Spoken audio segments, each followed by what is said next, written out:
There's a conversation that's been going on for years in the Fortnite and broader gaming community. Controller versus keyboard and mouse. Which is actually better? Which one is more fair? And what gives players the edge? And while Epic Games has done a lot to level the playing field with settings like aim assist, input-based matchmaking, and movement tweaks, there's one thing people aren't talking about. One hidden factor that still gives keyboard players a quiet, consistent edge. And no, it's not building, it's not editing, it's not even their mechanics. This goes deeper than that, because underneath the surface of flashy retakes and aim duels, keyboard players still hold on to a unique advantage that isn't easily patched. It's an edge that controller players may never fully replicate. So in today's video, we're diving into that hidden advantage, breaking down exactly what it is, how it works, and why even in 2025, it still matters more than people think. When most people compare controller and keyboard, they look at surface level stats. Controller has better aim assist, especially close range. Keyboard has better editing and building speed due to the sheer number of bind options and faster input speeds. On paper, it seems relatively balanced. If anything, controller players can have an edge with their enhanced tracking thanks to aim assist. But here's the thing, the game isn't played on paper, it's played in real matches under pressure across dozens and hundreds of fights, and when you zoom out and analyze what happens over long sessions, tournaments, or even an entire season of grinding, something starts to show that you won't see on highlight clips or leaderboard snapshots. It's consistency, or rather, the ability to maintain consistency under stress for long hours without relying on crutches. Keyboard players develop a unique level of cognitive independence. What does that mean? Think about it like this, when you use a keyboard and mouse, you're fully in control of every single micro adjustment there is. Your aim is entirely based on your own precision. Your edits are only as fast as your key presses, your building depends on how clean your muscle memory is. There's no assist. Nothing helps you stick aim to a player, nothing smooths out your tracking for you, and that might sound like a disadvantage, but in reality, it forces you to build a skill set that entirely is self-reliant, and that has very good long-term value. Because when pressure hits, when you're down to your final fight in a stacked endgame, or when your tournament placement depends on a solo clutch, controller players sometimes struggle with input limitations. Aim assist might kick in too aggressively or not enough at all. Rotation stick drift becomes a factor, thumb fatigue becomes real, you're relying on analog precision under high stress moments, but keyboard players, they've trained themselves to handle it directly because they've had no choice but to do that. This leads to a long-term physical advantage. Keyboard players know that they are the ones responsible for success or failure. They aren't hoping their sticky sensitivity helps them out.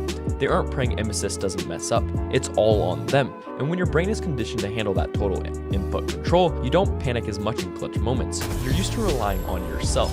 Another key part of the hidden advantage is the flexibility that keyboard players build over time. You hear the phrase more binds thrown around, but most people don't realize how deep this goes. On keyboard, you're not just mapping actions, you're building systems. For example, the average competitive keyboard player may use separate binds for wall, floor, ramp, cone, confirm, reset, secondary, confirm, edit on release, movement overrides like sprint, crouch, auto run, reload, cancel, and maybe even specialized binds for left-hand peeks or specific box fighting maneuvers. But it's not just about having more buttons, it's about being able to fine-tune your control system until it fits your exact playstyle. A keyboard player can build a configuration that mirrors how they think.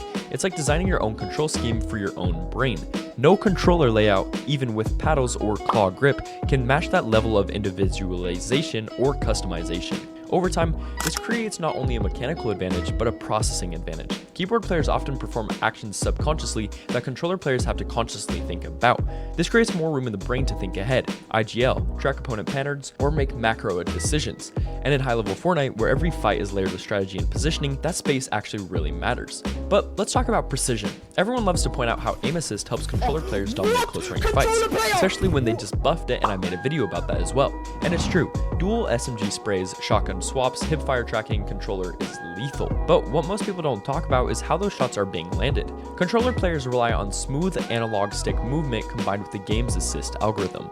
Keyboard players rely on raw hand precision, and that changes how they approach micro movements. With a mouse, every flick, every adjustment, every reset is based on your hand's physical movement. You can stop on a dime, you can pre-aim corners with zero smoothing, you can track movement with hyper-fine DPI adjustments that your muscle memory remembers naturally. And there's no delay, no reliance on software assistance. It's just you and your opponent. And when both players are equally skilled, that raw mechanical input often wins out. This is why so many top aimers in other FPS titles come from keyboard backgrounds. Valorant, CS, Apex, Overwatch, games where aim assist doesn't really exist. That experience carries over to FORTNITE, especially in long-range fights or when using weapons like the DMR, Cobra DMR that was in older seasons, or any weapon that requires pixel-perfect shots in range, like snipers. Keyboard players just have an easier time with it, and when they stack that with mechanical speed, they can turn mid-range fights into easy wins. But let's talk about tournaments. FNCS, Cash Cups, Zero Build Cups, Ranked Grind Marathons, these aren't short bursts of gameplay, they're endurance tests. And this is where the keyboard advantage shows itself very clearly. Over a long session, keyboard players deal with less physical fatigue. Their hands rest naturally on the keys, movement is done with low impact finger presses, not the full thumb rotations unless you're playing on like a membrane keyboard. Their mouse arm moves fluidly with a natural wrist or arm aim blend. Compare that to controller player whose thumbs are going nearly everything, aiming, moving, editing, switching weapons. After 2 to 3 hours, you will definitely notice the difference. Mental fatigue also builds slower because keyboard players are used to making every decision manually. Their minds are trained for it. It's not a strain to build a box or switch loadouts or pre-fire edits. That's just their normal workflow. But for controller players, it's different. They often have to concentrate more on precise movements, compensating for their limited binds or awkward grip positions.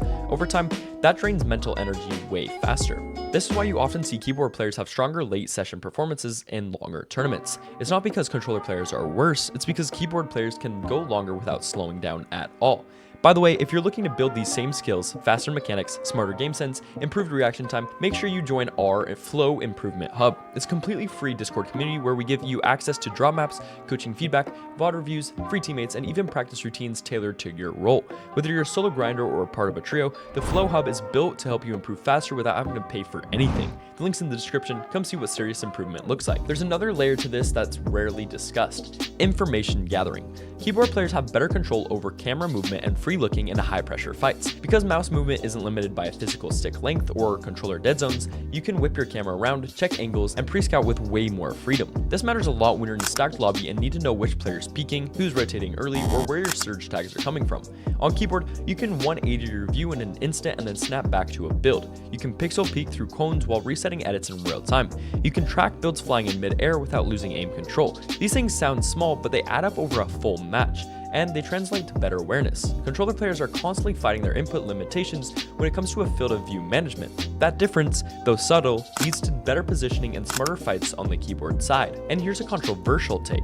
Keyboard players do have their own version of aim assist. It's not aim assist, it's not movement smoothing, it's pattern memory. Once you play on keyboard long enough, certain move combos become so deeply ingrained that they almost feel as automatic as their mechanics. You don't even have to think to triple edit, you don't have to process your cone flip timing or your piece control routes. They just happen.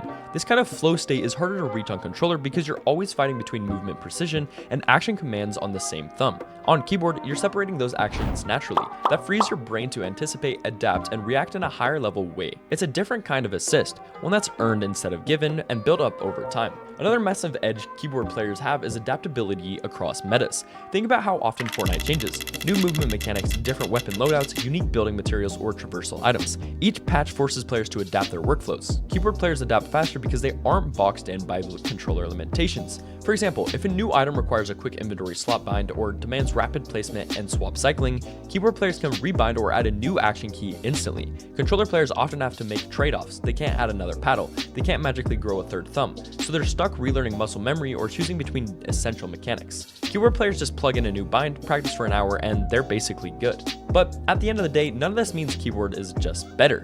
The best FORTNITE players in the world exist on both inputs. Controller players dominate in their own right, especially in close range team fights and zero build modes. But when you really study what gives keyboard players that hidden edge, you start to see it's not just about mechanics. It's about the systems they build for themselves, the mental control, the long-term precision, the raw reliability. Keyboard players aren't relying on the game to help them, they're relying on themselves entirely. And that means when everything else breaks down, when input delay hits, and when servers lag, when aim assist gets nerfed again, they can still rely on their fundamentals, because those fundamentals weren't given to them, they were actually earned. So the next time someone tells you keyboard and controller are perfectly balanced, just remember, it's not always about what the patch notes say, it's about how those tools shape you as a player over time. And keyboard players, they're just built different, quietly, consistently, in ways that don't show up on the surface. That's the hidden advantage they still have. If this video gave you a new perspective, drop a like, hit the subscribe button, and tell me in the comments what input do you use, and what do you think of the biggest strength of your setup is. Also, don't forget to join the Flow Improvement Hub on Discord. It's completely free and built to help you become smarter, more dominant player. And of course, if you want to support the channel, use code FLOWIN in the FORTNITE item shop. Thank you guys for taking time out of your day to watch my video, and I love you all, and I will see you guys in the next video. Peace, guys.